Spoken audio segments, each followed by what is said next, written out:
Good morning students. आज हम 10th Hindi में चैप्टर 15 के बारे में समझने जा रहे हैं। टाइटल है हे जनशक्ति महान। कवि ने हमारी जो भारतीय जनशक्ति है उसे संबोधित करते हुए कहा है कि तुम महान, ये शीर्षक ये कहना चाहता है। तो काव्य का भावार्थ भी इस छोटे से आह्वान में आज्ञांकित तो नहीं कह सकते, लेकिन विनंती सूचक भी है। और देश की प्रजा में जनशक्ति, जन में जो शक्ति है उस निहित शक्ति को उजागर करने के लिए कवि ने आह्वान किया है कि तुम महान हो और हमें अपनी महानता को प्रदर्शित करनी है। महानता का सही उपयोग होना चाहिए, कवि ये कहने का तात्पर्य है कवि का। इसलिए कवि ने यहाँ पे राघव जो कवि है उसने जनशक्ति को संबोधित करते हुए हमारे सामने एक काव्य प्रस्तुत किया है। 1923 से 1962 तक का जीवन, उपन्यासकार, विचारक तथा कहानीकार, उनके द्वारा लिखा गया साहित्य मात्रा की दृष्टि से ही नहीं, गुणवत्ता की दृष्टि से भी महत्वपूर्ण है।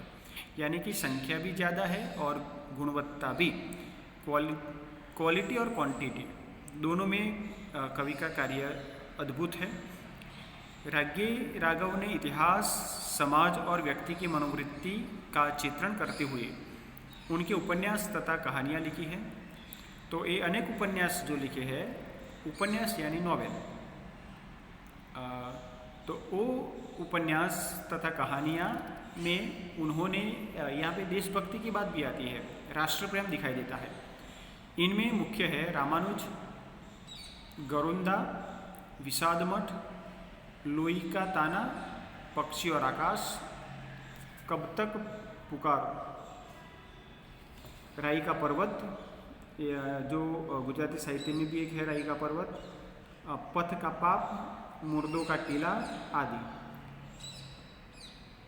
मेधावी उनका प्रबंध काव्य है, जो खंड काव्य के जैसा होता है, महाकाव्य भी कह सकते हैं। महाकाव्य और खंड काव्य के जैसा एक प्रबंध काव्य हिंदी साहित्य में आता है, गुजराती साहित्य में भी होता है। तो ये मेघावी प्रबंध काव्य लिखा है।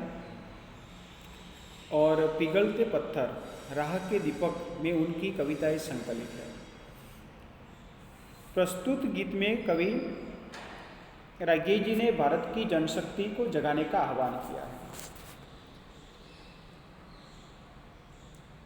जनशक्ति को जगाने की बात इसलिए है कि ये जो समय है, कवि ने ये काव्य समय लिखा, उस समय हमारी स्वतंत्रता प्राप्ति का आंदोलन चल रहा था।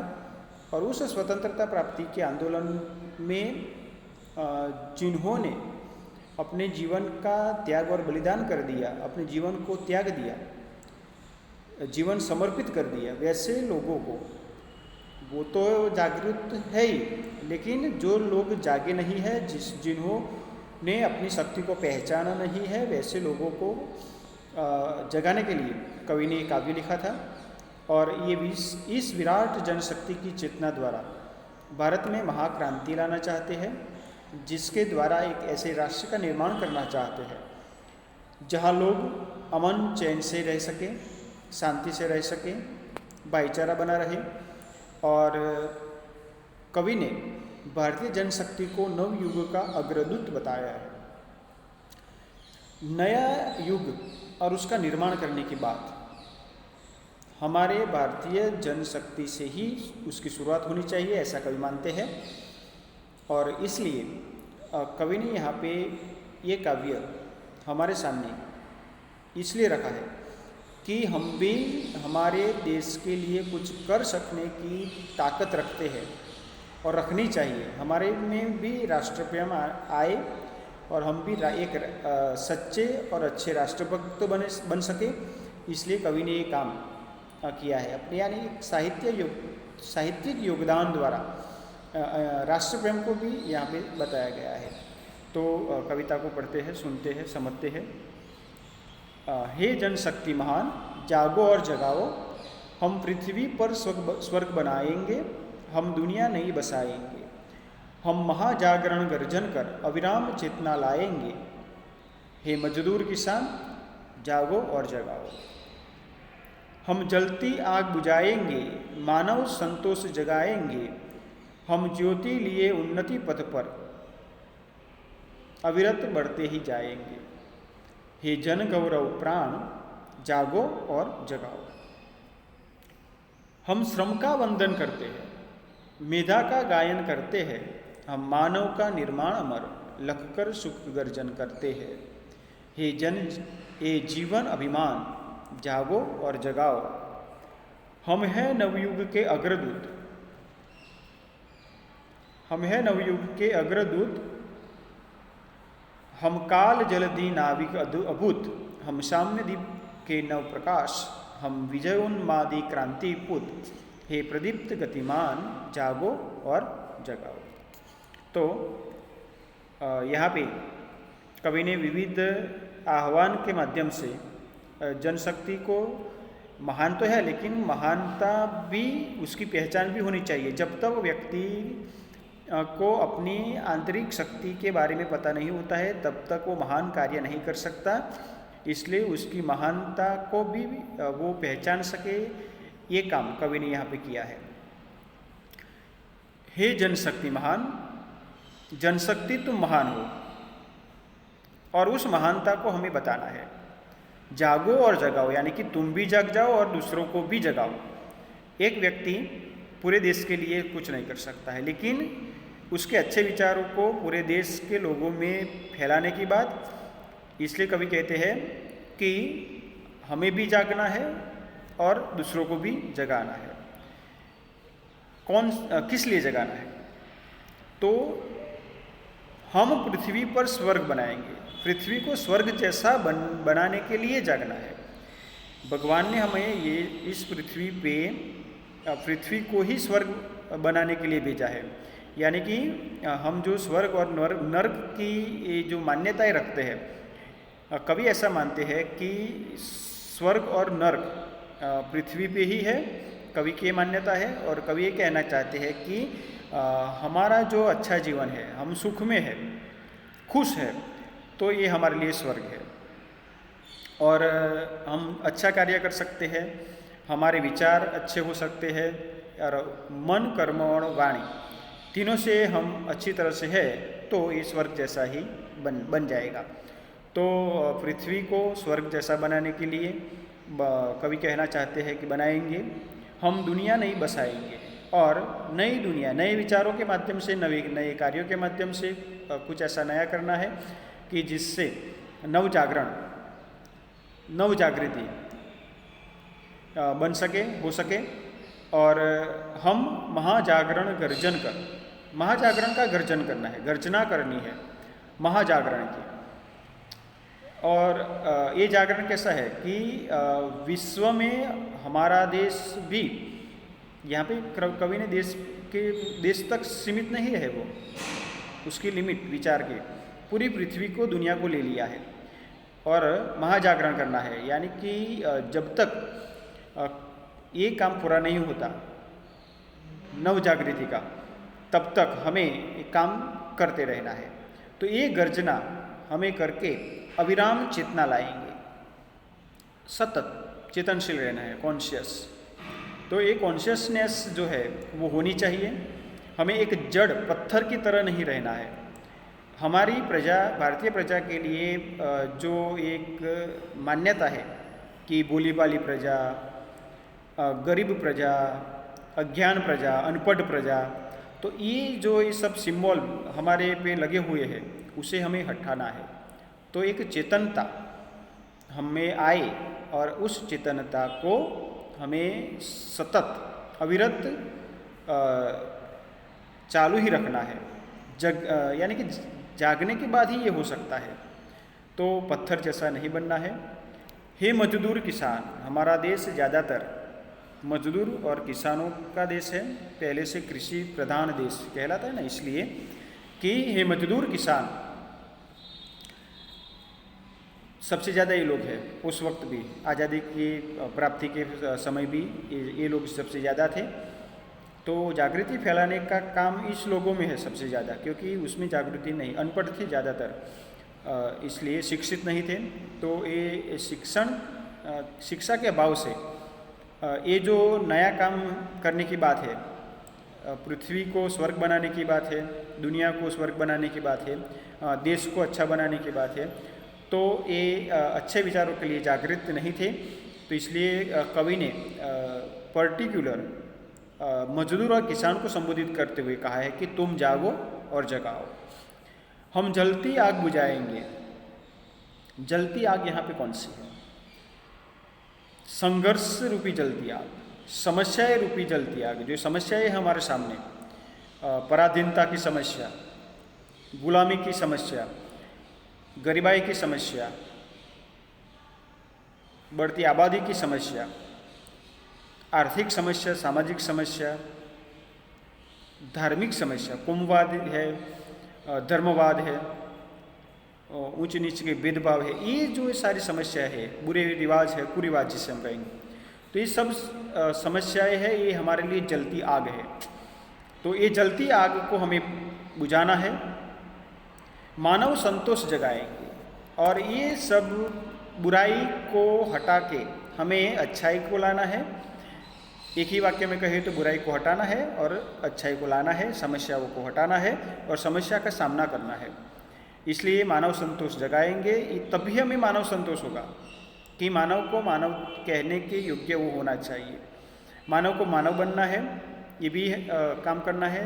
तो एक संतोष, कार्य का संतोष, काम करने का संतोष भी होना चाहिए कि मैंने ये काम किया है तो अच्छा हुआ है, अच्छी तरह से किया है, इसका संतोष भी होना चाहिए, आत्मसंतोष भी होना चाहिए। तो ये जगाना है हमें। हम ज्योति लिए उन्नति पथ पर अविरत बढ़ते ही जाएंगे। प्रकाश, ज्योति यानी प्रकाश, विचारों से और कर्मों से प्रकाश फैलाना है। उन्नति पथ पर बस प्रगति ही करनी है, अविरत बढ़ते जाएंगे। जीवन पथ की बात आए, समाज सेवा की बात आए, देश सेवा की बात आए, हमारे लक्ष्य को, हमें हमारे ध्येय को, गोल को प्राप्त करने के लिए हमें जो ये काम करना है, उसमें सतत हमें बढ़ते ही रहना है, उन्नति पथ पर बढ़ते ही रहना है। हे जन गौरव प्राण, मनुष्य तुम्हारे प्राण गौरव है, उस पर तुम्हें गौरव लेना है, उसे हमारे आत्मसम्मान के लिए, आत्मा के लिए हमें गर्व होना चाहिए कि नहीं, हमारा जन्म कुछ अच्छा और नया करने के लिए हुआ है। तो जागो और जगाओ, अब जाग जाना है, जागने की बारी आ चुकी है। हम श्रम का वंदन करते हैं। श्रम का वंदन सभी लोग करते हैं, क्योंकि श्रम के बिना सफलताएं मिलती नहीं है, ये वास्तविकता है।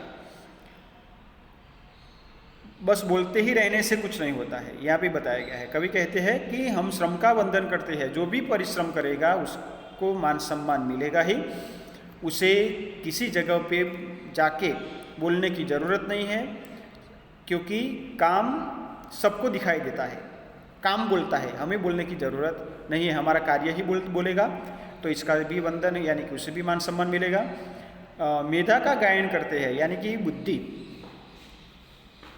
जिसके पास है उसका गायन, यानी कि उससे वो एक जगह से दूसरी जगह पे वो फैलेगी ही, तो उसका भी हमें उपयोग करना है, उसकी भी वाह करनी है, बुद्धि का सही उपयोग हो जाए, ये काम करना है। हम मानव का निर्माण अमर लख कर सुख गर्जन करते हैं। हमें मानव का निर्माण करना है और उसके कार्यों को अमर बना देना है। ऐसा कुछ काम करना है कि मानव का निर्माण अमर हो जाए, मानव निर्मित जो भी कुछ है। उसके बाद टेक्नोलॉजी की बात आ जाए, अच्छे विचारों की बात आ जाए, विचार भी अमर हो जाते हैं, कर्म भी अमर हो जाते हैं, विचार भी अमर हो जाते हैं। तो दोनों को यहाँ पे अमर करने की बात की गई है। और आगे कवि कहते हैं कि हम मानव का निर्माण अमर लख कर सुख गर्जन करते हैं। तो मानव कुछ ऐसा कार्य करेगा जिससे सुख प्राप्ति हो सकती है, और उसकी गर्जना कवि करते हैं। हे जन, हे जीवन अभिमान, जागो और जगाओ। हे जीवन, हमें अपने जीवन पर अभिमान होना चाहिए, गर्व होना चाहिए। मिथ्याभिमान नहीं, बुरा गर्व नहीं, लेकिन झूठा गर्व भी नहीं, लेकिन गर्व अच्छाई का होना चाहिए, आत्मसम्मान अच्छाई का होना। हम सिर उठा के जिए, ये काम करना है हमें। इसलिए जागो और जगाओ। आज भी प्रवर्तमान समय में भी हम कह सकते हैं कि कई बुराइयां हैं हमारे समाज में, देश में। सबसे पहले तो भ्रष्टाचार, जो करप्शन की बुराई है, बढ़ती आबादी की बुराई है, ये सबसे दो मुख्य वो बुराई हम कह सकते हैं। तो ये जातिवाद है, ज्ञातिवाद है, ये भी तो है, लेकिन सबसे बड़ी बुराई जो हो रही है समाज में हमारे, यानी कि समाज की प्रगति में और देश की प्रगति में जो अवरोध रूप है, ऐसी बुराइयों को हमें हटाना है। हम हैं नवयुग के अग्रदूत। नए युग के निर्माण के लिए हम अग्रदूत है, यानी कि शुरुआत हमसे ही होनी चाहिए, कवि ने ये कहा है। तो ये नवयुग का निर्माण करने के लिए अग्रदूत मैसेंजर है हम। शुरुआत हमसे ही होनी चाहिए, अच्छाई की शुरुआत हमसे ही। कुछ नया और अच्छा है तो हमसे ही उसकी शुरुआत होनी चाहिए। कवि ऐसा कहना चाहते हैं। हम काल जल्दी नाविक अभूत, हम समय रूपी जल्दी के नाविक हैं। कि समय रूप और जल्दी समुद्र, समय रूपी समुद्र में के हम नाविक है, लेकिन अभूतपूर्व नाविक है, विशिष्ट है। यानी कि हमारी एक मनुष्य के होते हुए, सबसे बुद्धिशाली प्राणी के होते हुए हमें ये काम करना है और हमारी नौका को हमारे ध्येय तक, हमारी मंजिल तक पहुंचाना है। समय के साथ चलना है, समय से आगे भी चलना है, एडवांस कैसे ना। तो जल्दी है, समुद्र है, सागर है, लहरों की थपेटे भी लग सकती है, यानी समस्या रूपी लहरें भी आ सकती है। फिर भी एक जीवन पथ पर उस नाविक को उस लहरों की थपेटों से भी लड़कर, युद्ध करके, जीत कर आगे बढ़ना है। हम साम्य दीप के नव प्रकाश, हम दीप है, प्रकाश है, लेकिन कैसे? समानता के। कुछ भेदभाव हम में नहीं हो चाहिए, हमारा प्रकाश उसी तरह ही फैलना चाहिए। और ये समानता देश के लिए अच्छाई है, अच्छी बात है। समानता होगी तभी, यानी कि सभी भेदभावों को हमें मिटाना है। हम विजयोन्मादी क्रांति पुत, हम पुत है, सपुत है, पुत्र है क्रांति की। कैसी क्रांति? विजय उन्मादी, हमें विजय प्राप्त करने का एक जोश होना चाहिए, उन्माद, जोश, पैशन। और उस पैशन के माध्यम से ही हम एक नई क्रांति ला सकते हैं। हे प्रदीप्त गतिमान, और गतिमान, प्रदीप्त कैसा है? दिया, प्रकाशित, गतिमान, सतत जलता रहे, प्रकाश फैलता रहे। जागो और जगाओ कि तुम एक जो जग गया तो उसका असर उसके आसपास भी होने वाला है। एक अंधेरा एक रूम है और उस रूम में, एक एग्जांपल के तौर पर देखते हैं हम कि एक अंधेरा रूम है, उसमें लाइट नहीं है, लेकिन एक छोटा सा दिया भी पूरे रूम में एक प्रकाश का किरण भी ये उस रूम में सबको, यानी कि ये बता देता है, एक छोटा सा दिया भी बता देता है कि सूर्य का तेज भी महत्वपूर्ण है और छोटे से प्रकाश देने वाले दिए का भी महत्व है। यानी कि मनुष्य में कोई बड़ा या छोटा नहीं होता, सभी का महत्व है। इसलिए कवि ने सभी को संबोधित करते हुए कहा है कि सभी का योगदान होना चाहिए। जैसे राम जब श्रीलंका की ओर जाते हैं माता सीता को लेने के लिए, रावण से युद्ध करने के लिए, तब जो वो सेतु बनाते हैं, पुल बनाते हैं, ब्रिज, उस वक्त गिलहरी ने भी अपना योगदान दिया था वो पुल बनाने के लिए, वो ब्रिज बनाने के लिए।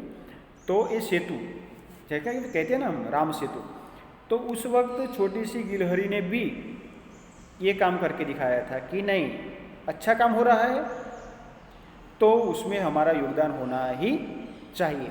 यहाँ पे ये है, तो यानी एक जग गया, उससे दूसरा, दूसरे से तीसरा, तो एक चेन बन जाएगी, और विचारों की, एक अच्छे विचारों की चेन, अच्छे कार्यों की।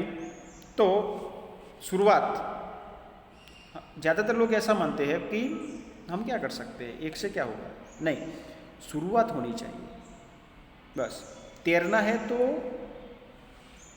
पानी में डुबकी लगानी चाहिए, यानी कि अंदर गहराई में जाने की ज़रूरत है, तभी हमें पता चलेगा कि तैरने का और उसका महत्व क्या चीज़ है। बैठे बैठे, किनारे पे बैठे बैठे हम ये नहीं कर सकते। तो ये बात यहाँ पे कवि ने बताई है कि हमारा उन्माद विजय प्राप्त करने का एक जोश बना रहे, नई क्रांति लानी है, और प्रकाशित होकर हमारा ये विचारों और कार्यों का प्रकाश हमारी सभी और चारों ओर पड़े, और उसका असर उससे भी आगे बढ़ता रहे, जिससे एक नए युग का निर्माण हो सके।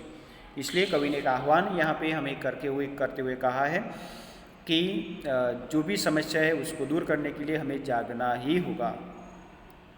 क्लियर? तो यहाँ पे काव्य पूरा होता है। कवि ने एक बड़े अच्छे विचार के साथ हमारे सामने काव्य प्रस्तुत किया है, और जिसकी ज़रूरत है अभी कि समस्याएं बढ़ती ही जाती है, तो उस समस्याओं का सामना करने के लिए जागने की ज़रूरत है। इसलिए कवि ने काव्य लिखा है। शब्दार्थ और स्वाध्याय आपको आपकी नोटबुक या वर्कबुक में लिख देना है। Thank you.